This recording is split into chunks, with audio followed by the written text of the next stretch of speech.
saya yang dikatakan di sana. Karena itu saudara-saudaraku yang kekasih, berdirilah teguh, jangan goyah. Giatlah selalu dalam pekerjaan Tuhan, sebab kamu tahu bahwa dalam persekutuan dengan Tuhan jerih payah tidak sia-sia. Ini yang meneguhkan kita, saudara-saudara. Saya tadi jam 8 sudah di sini, tapi karena nasi yang saya mau makan, saya harus konsisten. Bagaimana orang-orang yang dipanggil Tuhan, ada 3 kalimat imperatif yang dikatakan di sana, saudara-saudara. Berdirilah teguh, jangan goyah, dan giatlah. Kita melihat saudara-saudara yang terkasih, pelantikan pengurus Gamki, ya sesungguhnya adalah penuhan panggilan. Kita dipanggil dalam medan pelayanan kita melalui organisasi. Dan kita juga diingatkan saudara-saudara bagaimana nas ini ketika Apostel Paulus menuliskan surat ini kepada jemaat Korintus pada saat jemaat itu mengalami degradasi. Ada paham-paham nihilisme yang mereka pikirkan. Mereka berpikir, untuk apa beribadah, untuk apa bersekutu. Acap kali itu yang terngiang dalam pikiran kita. Untuk apa beribadah, semuanya ada sia-sia. Namun mana mencapek-capekkan. Inilah yang menjadi tantangan di tengah-tengah kehidupan orang-orang yang dipanggil oleh Tuhan, saudara-saudara. Tetapi bagaimana kita diingatkan melalui nats ini, bagaimana Apostel Paulus juga mengingatkan orang-orang yang ada di Korintus yang hidup dalam persekutuan. Jangan mereka terkontaminasi oleh situasi sehingga mendegradasi semangat mereka. Oleh karena itu saudara-saudara yang terkasih, ada 3 tadi kalimat imperatif yang kita lihat dalam nas ini yang juga menjadikan semangat dalam menjalani kehidupan kita, terlebih dalam berorganisasi pada saat yang merupakan menjadi identitas kita, keterpanggilan kita di tengah-tengah kehidupan kita, terkhusus dalam organisasi. Hari ini kita mengadakan pelantikan pengurus Gamki. Bagaimana juga kita dipanggil, saudara. Dinamika seperti ini jangan mengalami degradasi semangat juga, iman juga, saudara-saudara. Tetapi nats ini juga membuat kita semakin semangat yang membara-bara di medan pelayanan kita, terkhususnya dalam organisasi. Gamki ini menjadi wadah. Gamki ini menjadi tungku di mana bara semangat spiritualitas kita terus dibakar, saudara. Tidak karena banyaknya, tidak karena sedikitnya. Apa yang dikatakan oleh Soekarno, berikan saya 10 bumbu dan saya akan mengubah dunia ini, luar biasa. Dan ada spirit yang terjadi ketika itu dikatakan. Ada roh yang menyala-nyala dalam kami. Yang pertama, yang menjadikan kalimat imperatif, kalimat suruhan atau kalimat perintah, berdirilah teguh, yang merupakan identitas sebelum aktivitas. Hedraion katanya dalam bahasa Yunani. Kalau bahasa Inggris, stand firm katanya. Maksudnya tetap kuat, tidak goyah, tidak mundur, tetap setia pada iman dan kebenaran. Kita melihat patung. Acap kali kita berjalan-jalan, memang dia berdiri teguh. Matahari, hujan, malam, siang, dia tetap berdiri tetapi tidak berdampak. Kehidupan orang Kristen bukan seperti itu. Semangat orang Kristen bukan seperti itu, saudara-saudara. Tetapi kita dipanggil supaya berdiri teguh, mempunyai prinsip-prinsip yang kuat, yang tidak goyah, yang tidak mundur, dan tetap setia pada iman dan kebenaran.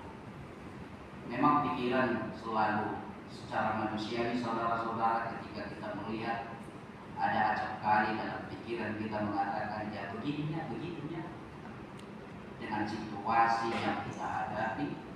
Tapi terpanggilan kita ini, saudara-saudara, diingatkan bagaimana orang-orang percaya berdiri teguh di tengah keterpanggilan dalam melayani Tuhan. Oleh karena itu, Paulus memang tidak memulai dengan giatlah, itu kalimat yang ketiga, tetapi kalimat berdirilah teguh.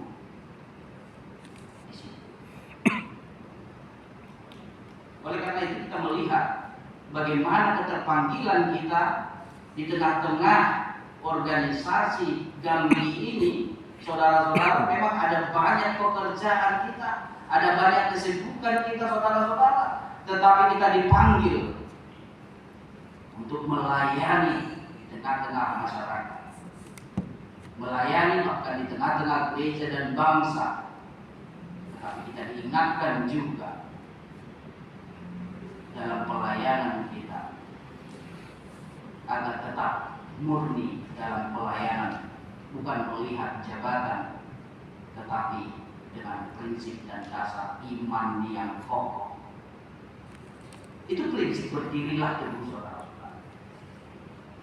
Ketika kita melihat orang-orang yang berdiri teguh, orang-orang yang tidak ikut arus nilai dia, tidak menjual imannya demi kenyamanan, saudara-saudara, tidak kehilangan arah rohani yang dapat mengembang-ambingkan visi dan misi kita dalam pelayanan kita di tengah-tengah organisasi. Itu adalah karakter rohani yang harus kita tunjukkan, tidak melemah, tidak mengalami degradasi tadi. Tapi semua apa yang kita lakukan dalam pelayanan kita bermakna di hadapan Allah. Yang kedua, kalimat imperatif yang bisa kita lihat dalam naskah ini, bagaimana keterpanggilan kita, apa yang dikatakan, saudara-saudara. Bahkan Apostel Paulus mengingatkan yang menjadikan emphasizement, penekanan, janganlah goyah, yang merupakan ketahanan di tengah tekanan. Ada banyak yang menjadikan kita goyah ketika keterpanggilan itu kita terima dalam kehidupan kita. Saya kira tidak boleh kita satupun, saudara-saudara yang terkasih, baik mulai dari pagi tadi sampai sekarang yang hadir di sini, tidak goyah, tidak menjadikan orang yang bersungut-sungut. Tapi organisasi itu adalah movement, gerakan lahir dari hati kita. Oleh karena itu, apa yang dikatakan jangan goyah di sana, ketika kita melihat dalam bahasa Yunaninya dikatakan ametakinetos, do not be saved,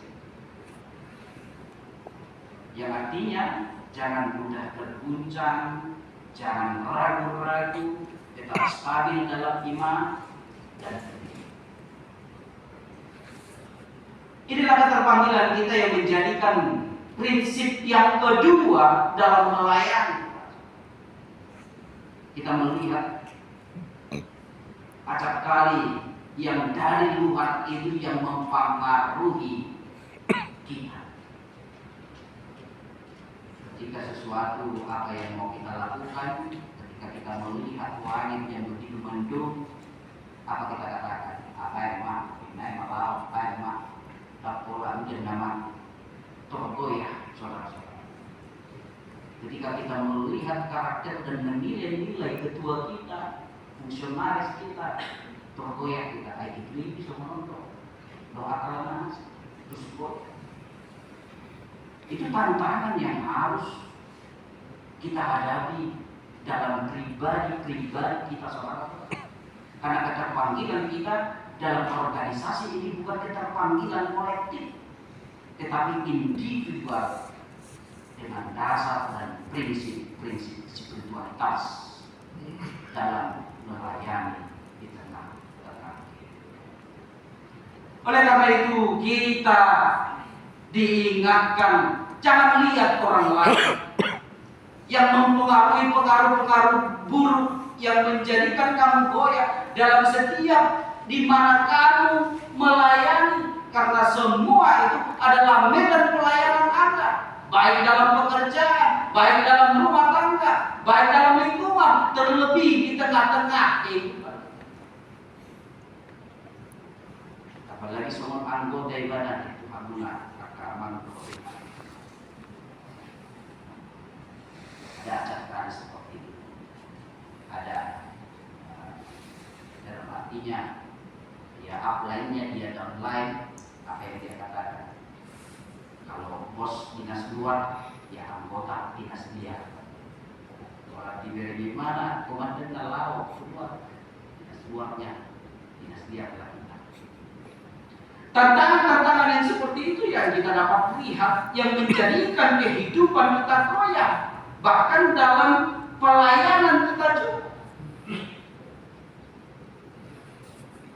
Jadi apa yang kita harapkan agar visi misi itu mampu terwujud, saudara-saudara, karena pengaruh-pengaruh yang dari luar semuanya akan putus. Itu tantangan yang dihadapi oleh jemaat yang ada di Korintus. Oleh karena itu, kata-kata jangan goyah adalah kata-kata yang bermakna, kata-kata yang memberikan semangat di tengah banyaknya pengaruh-pengaruh dari luar, agar orang-orang percaya tetap konsisten dalam setiap panggilannya. Kalimat yang ketiga, apa yang dikatakan Apostel Paulus, sesuatu hal yang memang harus kita lakukan dalam kehidupan. Giatlah selalu dalam pekerjaan Tuhan. Semua apa yang kita lakukan, yakinkan itu adalah pekerjaan Tuhan.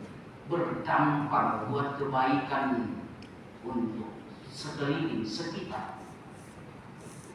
Dan disitulah kita terpanggil. Penekanan kata permiseuo adalah suatu karakter yang kita tunjukkan sebagai orang-orang yang sudah dipanggil untuk menduduki suatu jabatan. Tidak ada orang-orang Kristen hidup bermalas-malas. Ya. Kadang ketika kami mahasiswa, apa yang dikatakan? Dari malas ya? Bermalas-malaslah kamu sampai kamu malas bermalas-malas. Setelah kamu malas bermalas-malas, kamu akan dilanjut. Tidak seperti itu. Apalagi keterpanggilan itu ada kalimat yang memberikan semangat kita. Be diligent in the Lord word. Bagaimana orang-orang yang sudah menjadi anak-anak Tuhan, yang menjadi prinsip dan kualitas spiritualitasnya menunjukkan diligent, rajin, giat, dan bukan hanya sebatas dalam artinya kontemporer, tetapi kontinuitas di tengah kehidupan. Yaitu yang terjadi. Dan dalam dinamika berorganisasi juga itu yang terjadi, saudara-saudara. Kita juga mulai mahasiswa IMKI hanya mager, rame. Nah, ketika diskusi, sekali seminggu diskusi ada itu di sekretariat, nah tidak ada yang datang. Paling mager itu puluhan orang, 30, 50, tetapi ketika PA diskusi datang 5 orang. Apa yang ditekankan dalam nats ini? Janganlah orang-orang percaya yang sudah dipanggil itu adalah orang-orang yang panas-panas sesaat. Tetapi kehidupannya kehidupan yang memperlihatkan kualitasnya, yang terus-menerus kontinuitas. Dia menunjukkan daya juang yang cukup tinggi. Dan di situ kita dipanggil. Siap dilantik, ya udah. Ya apa jabatan yang kita terima, ya kita tidak lakukan, biarlah tidak seperti itu. Tetapi kehidupan kita bertambah, dan kehidupan kita, panggilan kita juga dilihat untuk melayani, dan ada tadi rajin, mengulang-ulang, dan memang bergerak, berinisiatif, dan memberikan dampak. Inilah yang menjadi prinsip kita, keterpanggilan kita di dalam pemulihan bangsa ini.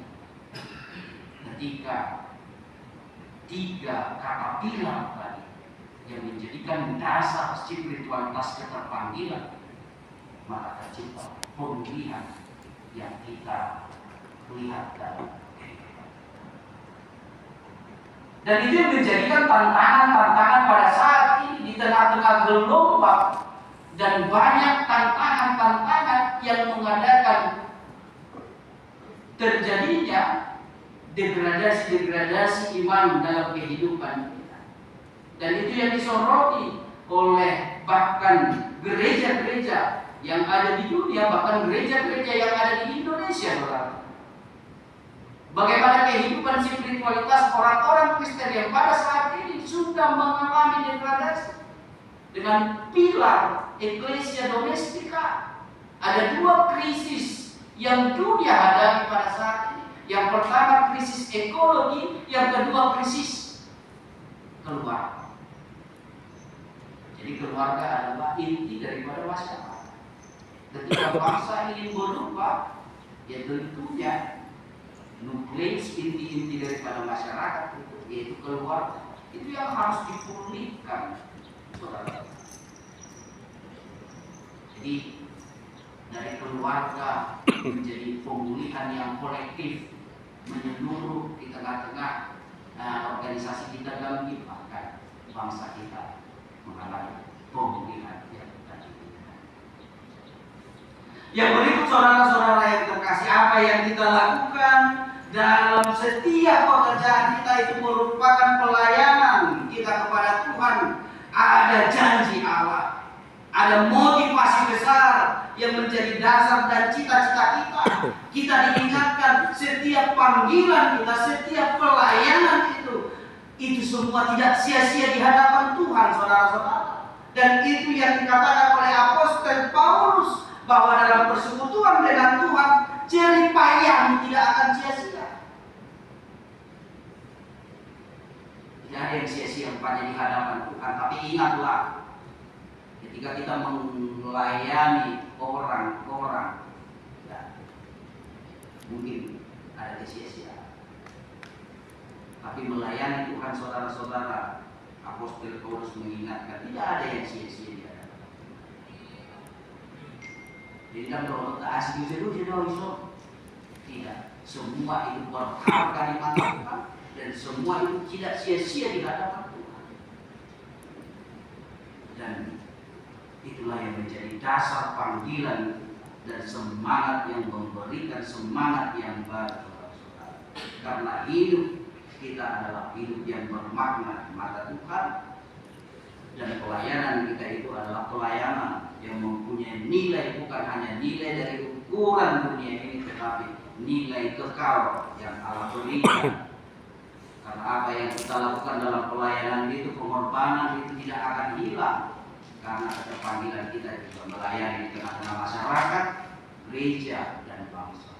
Dan kita harus menunjukkan kualitas spiritualitas orang-orang Kristen yang terpanggil terkhusus dalam ganti zaman. Amin.